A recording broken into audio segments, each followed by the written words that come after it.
பொதுவாகவே மன்னர்கள் காலத்தில் போர் நிறைய நடக்கும்.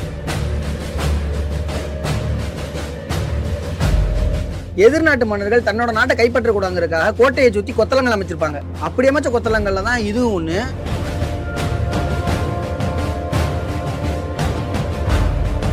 இந்த காலம் வரையுமே சீதா கதையை தெரியாத யாருமே கிடையாது. அவ்வளோ வாரி வழங்கியிருக்காரு. இங்கிருந்து 2 கிலோமீட்டர் தூரத்துக்கு வீசுற அளவுக்குலாம் பீரங்கி, பெரிய பீரங்கி அப்பவே வச்சிருந்திருக்காங்க நம்ம நாட்டு மன்னர்கள். ஆங்கிலேயர் என்ன நினைச்சிட்டாங்கன்னா, அப்ப அவங்களோட கண்ட்ரோல் வந்துருச்சு. இதுக்கப்புறம் மறுபடியும் அவங்களுக்கு கைப்பற்றிட்டாங்கன்னா, மன்னர்கள் கைப்பற்றிட்டாங்கன்னா, பாளையர்களோட வந்து அடையிறதுக்கு ஒரு இடமா போயிடும் இந்த இடம். அப்ப இந்த இடம் இருந்துச்சுன்னா நம்மளுக்கு சேஃப்டி கிடையாது பிற்காலத்துல அப்படின்னு சொல்லி இதை ஃபுல்லா தான் இடிங்க அப்படின்னு ஆங்கிலேயர் உத்தரவு கொடுத்து தான் இதை ஃபுல்லாமே இடிச்சிட்டாங்க. பீரங்கி மலையா பொழிகிறாங்க. நம்மள்டையும் பீரங்கி இருக்கு, நம்மளும் எவ்வளவோ ட்ரை பண்ணி பார்த்தோம். ஒரு இடத்துல மட்டும் கண்டினியூஸா பீரங்கி, பெரிய பெரிய பீரங்கி எடுத்து அடிக்கிறாங்க. ஒரு விரிசல் மாதிரி ஒரு கோட்டையில விழுந்துருச்சு. அது விழுங்கவும் மறுபடியும் அதே இடத்துல அடிக்கவும் அந்த இடத்துல உடஞ்சு ஒரு ஓட்ட மாதிரி விழுகும். அதுக்குள்ள வந்துதான் எல்லாத்தையும் உடச்சு அடிச்சு நொறுக்கி அந்த கோட்டை கைப்பற்றுறாங்க.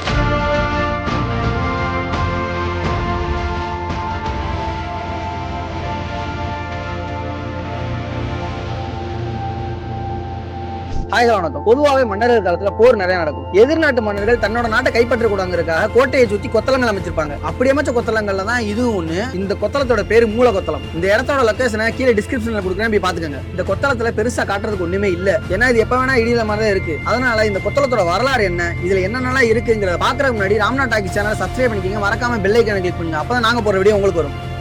நான் நிறைய டைம் இந்த இடத்துல இருந்து மதுரை ரோட்ல போகும்போது பார்ப்பேன், இது என்னடா ஒரு கூண்டு மாதிரி இருக்கு அப்படின்னு. ரொம்ப நாளா எனக்கு தெரியாது இது ஒரு கோட்டை அப்படின்னு. வாங்க நம்ம உள்ள போவோம். அந்த கோட்டைக்குள்ள என்னென்னலாம் இருக்கு, மேல இது எதுக்காக வச்சிருக்காங்க, அங்க இருந்து என்னென்னலாம் பண்ணுவாங்க, நம்ம மேல போவோம். இதோட உயரம் 27 அடி. இதோட அகலம் பாத்தீங்கன்னா 5 அடி அகலம்.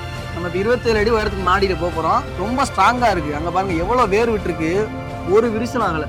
அந்த இடத்துல நம்ம பார்ப்போம் வாங்க.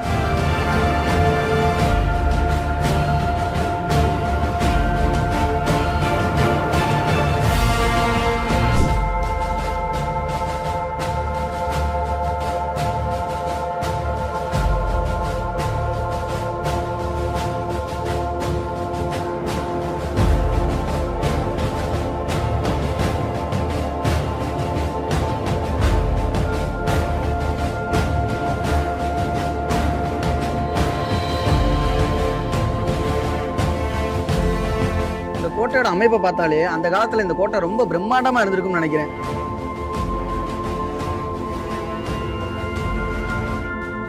இந்த கோட்டை இப்ப கல் கோட்டையா இருக்கு. ஆனா ஆரம்ப கட்டத்துல இது மண் கோட்டையா தான் இருந்திருக்கு. முதல்ல ராம்நாத்தோட தலைநகரமா சத்திரகுடி பக்கத்துல போகலூர் உங்களை எல்லாத்துக்கும் தெரியும். ஆனா அந்த காலத்துல அது புகழூர்னு ஒரு பேர் இருந்திருக்கு. அங்கதான் தலைநகரமா இருந்து அங்க ஒரு கோட்டை இருந்திருக்கு. அங்கதான் மன்னர்கள்லாம் தங்கி இருந்திருக்காங்க. அதுக்கப்புறமா 1676 ராமநாதபுரத்தை தலைநகரமா மாத்துறாங்க. அப்படி மாத்தினதுக்கு அப்புறம் மண் கோட்டையா இருந்ததை கல்கோட்டையாவும் மாத்துறாங்க. இதெல்லாம் யார் பண்றான்னு பாத்தீங்கன்னா கிழவன் சேதுபதி தான் இதெல்லாம் பண்ணிட்டு இருக்காரு. இது எதுக்காக கட்டுறான்னு பாத்தீங்கன்னா தன்னோட நாட்டை யாரு கைப்பற்றக்கூடாதுங்கிற ஒரே நோக்கத்துக்காக தான் கட்டியிருக்காரு. இதுக்குள்ள அப்படி என்னென்னலாம் இருந்துச்சுன்னு பாத்தீங்கன்னா விருந்தினர் மாளிகை, பூரிச்சத்த ஐயனார் கோயில், சொக்கநாதர் கோயில், ராஜராஜேஸ்வரி அம்மன் கோயில், இப்படி நிறையவே உள்ள இருந்திருக்கு. மக்கள் தங்குறதுக்கு இடம், அப்புறம் அந்தப்புறங்கள், ஆயுத கிடங்கு, இது எல்லாமே இந்த இதுக்குள்ளதான் இருந்திருக்கு. சோ அப்ப இதை ரொம்பவே பாதுகாப்பா வச்சுக்கணும். நம்ம நிக்கிறது ஒரு கொத்தளம், இது மாதிரி 42 கொத்தளம் இருந்திருக்கு. யோசிச்சு பாருங்க, 42 கொத்தளம் எவ்வளவு கிலோமீட்டர், கிட்டத்தட்ட 2 கிலோமீட்டர் தூரத்துக்கு இந்த கொத்தளமா வரிசையா அடிக்கிருக்காங்க. 42 கொத்தளங்கள் இந்த விலாசத்தை சுத்தியே இருந்திருக்கு. அப்ப யோசிச்சு பாருங்க, நீ கற்பனை மட்டும் பண்ணி பாருங்க இந்த இடம் எப்படி இருந்திருக்கும். நான் சொல்றேன் 300 வருஷத்துக்கு முன்னாடி மன்னர்கள் ஆட்சியில ரொம்ப பிரம்மாண்டமா இருந்த ஒரு இடம் தான் இப்ப ஒரே ஒரு கொத்தளங்கள் மட்டும்தான் இருக்கு. இது எவ்வளவு ஸ்ட்ராங்கா இருக்குன்னு பாத்தீங்கன்னா, ஒரு வெள்ளம் வந்திருக்கு, 2-3 போர் நடந்திருக்கு. போர்லாம் சும்மா வந்து துப்பாக்கி வச்சு சுட்டுக்கிட்டு இந்த வில்ல விட்டு அப்படிலாம் இல்ல. பீரங்கி மழை பொழியுது. அந்த படத்தெல்லாம் பார்த்துருப்போம்ல, பீரங்கி மழையா பொழியுது, குண்டு மழை பொழியுது அப்படின்னு. அப்படியெல்லாம் ஒரு போர் நடந்து அதுல எல்லாம் தாங்கி மிச்ச மீதிலாம் நிறைய இருந்திருக்கு. அதுக்கப்புறம் 1803 வருஷம் தான் ஆங்கிலேயர் என்ன நினைச்சிட்டாங்கன்னா, அப்ப அவங்களோட கண்ட்ரோல் வந்துருச்சு. இதுக்கப்புறம் மறுபடியும் அவங்களுக்கு கைப்பற்றிட்டாங்கன்னா, மன்னர்கள் கைப்பற்றிட்டாங்கன்னா, பாளையர்களோட வந்து அடையிறதுக்கு ஒரு இடமா போயிடும் இந்த இடம். அப்ப இந்த இடம் இருந்துச்சுன்னா நம்மளுக்கு சேஃப்டி கிடையாது பிற்காலத்துல அப்படின்னு சொல்லி இதை ஃபுல்லா தான் இடிங்க அப்படின்னு ஆங்கிலேயர் உத்தரவு கொடுத்து தான் இதை ஃபுல்லாமே இடிச்சிட்டாங்க. எதனால இதை மட்டும் விட்டுட்டு போனாங்கன்னு தெரியல. சரி வாங்க, இதுக்குள்ள அப்படி என்னென்னலாம் இருக்குன்னு பார்ப்போம்.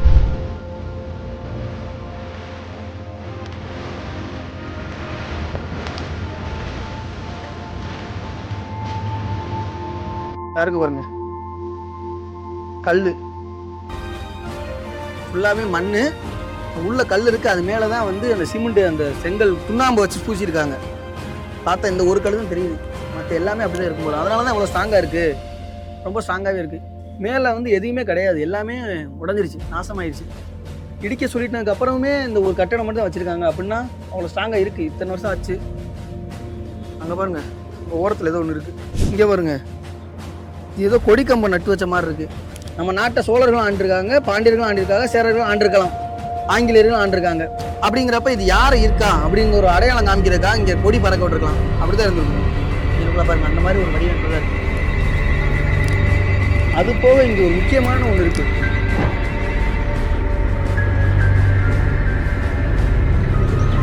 இந்த ஒரு கொத்தளத்தில் 9 பீரங்கி இருந்திருக்கு. பாருங்க, இந்த இடத்துல தான் பீரங்கி இருந்திருக்கும். இந்த மாதிரி 9 இடத்துல இந்த ஒரு கொத்தளத்தில் மட்டும் 9 இருந்திருக்கு. அப்போ மொத்தம் 42 கொத்தளம் இருந்திருக்கு. அப்போ எத்தனை பீரங்கி இருந்திருக்கும்? அதுவும் ஒரே சைஸில் கிடையாது. இங்கேருந்து 2 கிலோமீட்டர் தூரத்துக்கு வீசுகிற அளவுக்குலாம் பீரங்கி, பெரிய பீரங்கி அப்போவே வச்சுருந்துருக்காங்க நம்ம நாட்டு மன்னர்கள்.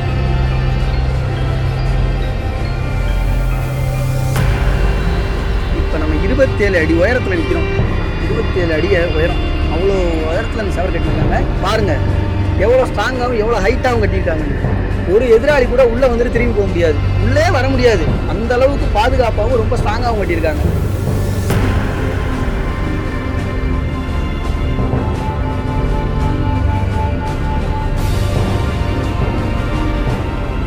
கிழவன் சேதுபதி அவர்கள் வாழ்ந்த அதே காலகட்டத்தில் தான் வள்ளல் சீதகாதியும் வாழ்ந்திருக்காரு. அவங்க 2 பேர் ரொம்ப ஃப்ரெண்டாக இருந்திருக்காங்க. அவரோட உதவியால் தான் இந்த கோட்டை, இங்கே இருக்கிற ஒரு அரண்மனை, இந்த கொத்தளம் எல்லாமே அவர் தான் ஃபண்டு கொடுத்துருக்காரு அப்பவே. ஏன்னா அவர் வள்ளல்ல, அவர் எது கேட்டாலும் கொடுக்குற ஒரு வள்ளலாம். இந்த காலம் வரையுமே சீதகாதியை தெரியாத யாருமே கிடையாது. அவ்வளோ வாரி வழங்கியிருக்காரு. ஒரு காலகட்டத்தில் ராம்நாட்டில் பெரிய பஞ்சம் வந்துச்சுங்க, சாப்பாடுக்கு ரொம்ப கஷ்டப்பட்டாங்க. அப்போ அவர் தன்னோட சொத்தை விற்று எவ்வளவோ பேத்துக்கு சாப்பாடு கொடுத்துருக்காரு. பாருங்க எவ்வளோ நல்லது பண்ணியிருக்காரு. அவரை பற்றி உங்களுக்கு எல்லாத்துக்குமே தெரியும். தெரியாதவங்க கண்டிப்பாக யாரும் ராம்நாட்டில் இருக்க மாட்டீங்கன்னு நான் நினைக்கிறேன். உயிர் போனதுக்கு அப்புறமும் உதவுனவர் நாங்கள் வள்ளல் சீதகாதி. அவரை பற்றி தெரியாதவங்க ராம்நாட்டில் கண்டிப்பாக யாருமே இருக்க மாட்டாங்க. அவரோட உதவியால் தான் இந்த கொத்தளம் கட்டியிருக்கு.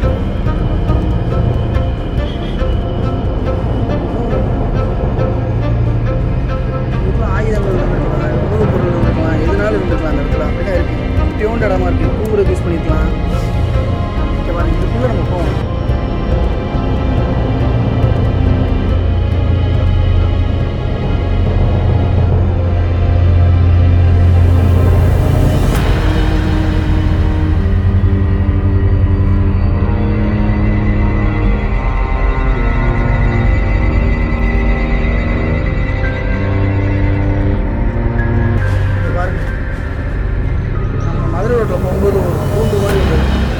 அந்த இடத்துல இப்போ நான் நிற்கிறேன்.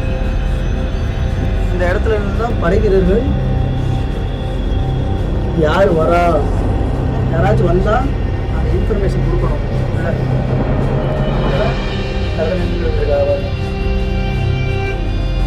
இந்த ரோடு தெரியுது, மரங்கள் எதுவுமே இல்லாமல் இருந்தால் ரொம்ப தூரத்துக்கு தெரியும். அப்புறம் அவங்க பைனாகுலர் மாதிரி ஒன்று வச்சுட்டு இருப்பாங்க. அதை வச்சு பார்த்தோம்னா ரொம்ப தூரத்துக்கு தெரியும். அப்படிதான் அந்த இடத்த கட்டியிருக்காங்க.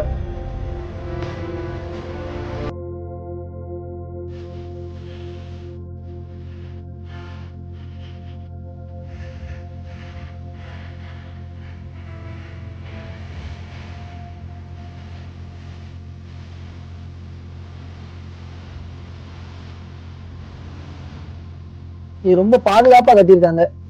எதனால அப்படி சொல்றேன்னா, இப்ப எதிரி யாரோ வந்துட்டாங்க அப்படின்னா அங்க வந்து இன்ஃபர்மேஷன் கொடுக்கணும். ஸோ அங்கிருந்து ஓடி வர முடியாது, ஓடி வந்தால் அவங்களுக்கு தெரிஞ்சிடும். அப்படிங்கிறதுக்காக 2 சைடு ரொம்ப குறுகலா ஒரு பாதை மாதிரி கட்டியிருக்காங்க. இப்படி ஓடி வந்தால் யாருக்குமே தெரியாது, அட்டாக் பண்ண முடியாது எதிரிகள். அப்படிங்கிறதுக்காக தான் இந்த மாதிரி ஒரு ஷேப்ல கட்டியிருக்காங்க. பாதுகாக்கப்படலையே, எவ்வளோ கட்டி என்ன பண்ண, ரொம்ப மோசமான நிலைமையில் இருக்கு. சீரியஸா ரொம்ப கஷ்டமா இருக்கு இப்படிலாம் பார்க்க. முன்னாடி இந்த இடத்துல இது சுற்றி தான் அகலிலாம் இருந்துருக்கு. பாகுபலி படத்தெல்லாம் பார்த்துருப்போம், நம்மளால ஒரு இதை பிடிச்சிட்டு அப்படியே ஜம்ப் பண்ணி இந்த கேட்டுக்குள்ளே சர்றோன்னு போகிறல, அந்த மாதிரி தான் இதுவும் இருந்திருக்கும். ஃபுல்லாக நடுவில் தண்ணி கிடந்திருக்கும், அங்கிட்டு ஃபுல்லாக காடு இருந்திருக்கும். அதெல்லாம் தாண்டி இந்த முதலையெல்லாம் போட்டிருப்பாங்க அந்த இதுக்குள்ளே, தண்ணிக்குள்ளே. அதை கடந்து தான் நம்ம இதுக்குள்ளே வர முடியும். ரொம்ப சேஃப்டியாக பண்ணியிருப்பாங்க. ஆனால் இப்போ எதுவுமே இல்லை, எல்லாமே வீடாகி போச்சு. இதையுமே யாருமே பராமரிக்கலை, ஒன்றுமே இல்லை இப்போ. அவங்க அழிச்சிட்டே போயிட்டாங்க போகும்போது எல்லாத்தையும். இப்போ அரண்மனையை வந்து தொழில் துறை எடுத்து பாதுகாத்துக்கிட்டு இருக்காங்க. இந்த மாதிரி இருக்கிற கோட்டை கொத்தலாம் இதெல்லாம் யாராவது பாதுகாக்கிறாங்கன்னு கேட்டால் எதுவுமே பண்ணலை.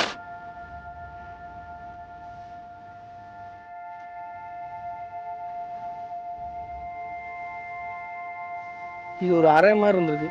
இந்த அறைக்கு எத்தனை வாசல் பாருங்க. 1 2 3 4 5 6 7 8 இங்கிட்டு ஃபுல்லாக காணோம். ஒரு அறைக்கு இத்தனை வாசல். இது ஒரு சின்ன சின்ன அறையா இருந்துச்சா இல்லை மொத்தமாகவே இது அறையான்னு தெரில. ஆனால் பிரம்மாண்டமாக கட்டியிருக்காங்க அந்த காலத்தில். ஆனால் ஒரு கேப்பாக கல் நிறைய இதாக தெரியுது. இதை ஓட்டையா அந்த ஓட்டைக்கில் கம்பு மாதிரி 2 சைடு இணைச்சி இந்த மாதிரி இது இருந்துருக்கும். ஏதோ கல் பாருங்க எவ்வளோ இதெல்லாம் இருக்கு.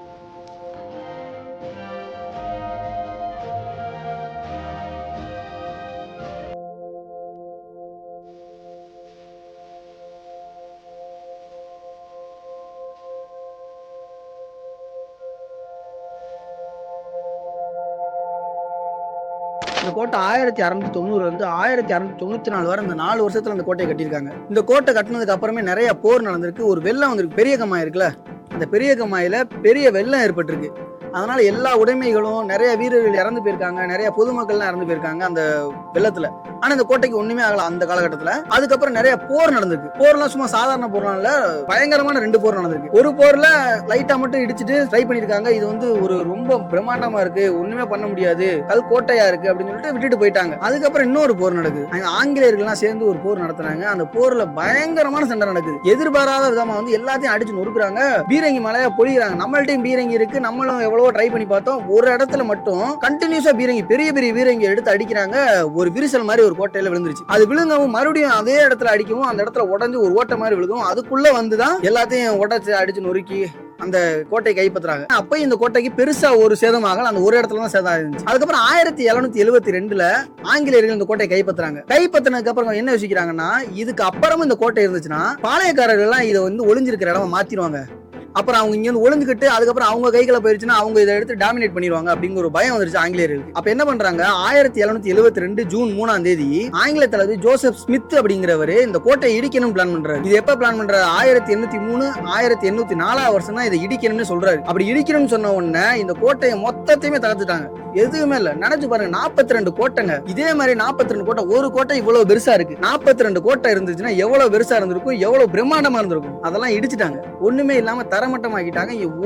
ஒரு சின்ன கல்லு கூட கிடைக்காது இந்த இடத்துல. இந்த இடத்துல தாண்டி பாத்தீங்கன்னா இந்த ஒரு இடம் மட்டும் வச்சிருக்கு. எப்படி இது மிஞ்சிச்சுன்னு தெரியல. தெரியாம விட்டுட்டாங்களா இல்ல இதுக்கு உடைக்கிறதுக்கு முன்னாடி யாரும் தடுத்துட்டாங்களான்னு தெரியல. இந்த ஒரு இடம் மட்டும் தான் மிஞ்சி இருக்கு. இந்த ஒரு மிஞ்சி நடத்த யாருமே பாதுகாக்கலாம். இவ்வளவு பிரம்மாண்டமா கட்டி இது இப்ப கருவ மண்டி இருக்கு, மரம் மண்டி இருக்கு, பூச்சி பொட்டெல்லாம் வருது. இவரு 100 வருஷத்துக்கு முன்னாடில இருந்து இது இருக்குல்ல. தமிழ்நாடு அரசு வந்துருச்சு. இப்ப அரண்மனையை கைப்பற்றிட்டாங்க, தொழில் துறை எடுத்துட்டாங்க. அந்த மாதிரி இதையும் எடுத்து ஒரு பராமரிச்சு ஏதாவது ஒண்ணு பண்ணிருக்கலாம்ல. எதையுமே பண்ணல. ஏன் எதனால அப்படி பண்றாங்கன்னு தெரியல. பழங்காலத்து பொருள் எல்லாமே விட்டுறாங்க. பழங்காலத்து எல்லாத்தையுமே நம்ம எத்தனையோ கோட்டை பார்த்துட்டோம், எத்தனையோ கோயில்கள் பார்த்துட்டோம். எந்த கோட்டையுமே பராமரிக்கல, எந்த கோயில்களையும் பெருசா பராமரிக்க மாட்டேங்கிறாங்க. அது ஏன்னு தெரியல. அதெல்லாம் நம்ம பிற்காலத்து தலைமுறைகளுக்கு அது ஒரு வரப்பிரசாதம். நமக்கு இதுக்கு தெரிஞ்சிருக்குன்னா நமக்கு பெரிய விஷயம். நீங்க இப்ப யோசிச்சு பாருங்களேன். இப்ப இந்த இடத்துல ஒண்ணுமே இல்ல, ஆனா இங்க ஒரு 42 ஒரு கொத்தலை இருந்துச்சுப்பா அப்படின்னு உங்க பிள்ளைகளை போய் சொல்லுங்களேன். அவங்க என்ன யோசிக்க, கொத்தலம்னா என்னடா, என்ன எப்படி இருக்குன்னே தெரியல, கொத்தலாம் அப்புறம் எப்படி நமக்கு தெரியும் அப்படின்னு அது பாட்டுக்கு போயிருங்க. ஸோ இதெல்லாம் பராமரிச்சு வச்சா இன்னும் ஒரு 10 தலைமுறைக்கு இருந்துச்சுன்னா நம்ம காமிக்கலாம். இதுதான்ப்பா இந்த மாதிரி ஒரு மன்னர் இருந்தாரு, இதை வந்து கட்டி கொடுத்தாரு, இதெல்லாம் வந்து இப்போ சூப்பரா பண்ணி வச்சிருக்கீங்க, நல்லா இருக்கு அப்படின்னு சொல்லுவாங்க. அடுத்த தலைமுறைக்கு கன்வெர்ட் பண்ணுங்க. அது ஏன் பண்ண மாட்டேங்கிறாங்க தமிழ்நாடு அரசோ யாருமே இதை வந்து பொறுப்பெடுத்து பண்ண மாட்டேங்கிறாங்க. எதுக்காக நான் இவ்வளவு சொல்றேன் அப்படின்னு பாத்தீங்கன்னா, இந்த ஒரு கூட கட்டபொம்மன் விருந்தாளியா வந்து 2 நாள் தங்கியிருக்காரு. கட்டபொம்மன் ஒரு படத்துல பார்த்தோம், ஒரு வேஷம் போட்டு சிவாஜி கணேசன் நடிச்ச உடனே கட்டபொம்மன் அப்படின்னு கொண்டாடுறோம். ஆனா உண்மையான கட்டபொம்மன் இந்த கோட்டையில வந்து 2 நாள் விருந்தாளியை தங்கிட்டு போறாருன்னா எவ்வளவு ஒரு பிரபலமான இடம் இது. கட்டபொம்மன்லாம் ஒரு ஹீரோக்கு மேல. மன்னர்களோட வரலாறு எல்லாமே இந்த ஒரு தலைமுறையோட முடிஞ்சிடும் நான் நினைக்கிறேன். ஏன்னா எல்லா கோட்டைகளும் மூடிருச்சு, எல்லா கோயில்களும் ஒரு சிதலமடைந்த நிலைக்கு போயிருச்சு. அதை பராமரிக்கணும்ல. பராமரிச்சதான் அடுத்த தலைமுறைக்கு நம்ம சொல்லுவோம், இந்த கோட்டை இவர் கட்டினாரு, இந்த கோயில் இவர் கட்டினாரு, இந்த இடம்லாம் பாருங்க இவர் கட்டினார், அவர் கட்டினார், நம்ம சொல்லிக்கிட்டே இருப்போம். இன்னும் என் தலைமுறை நான் இன்னொருத்தர் சொல்லுவேன், இன்னொரு தலைமுறை அவனுக்கு தலைமுறை சொல்லுவோம்.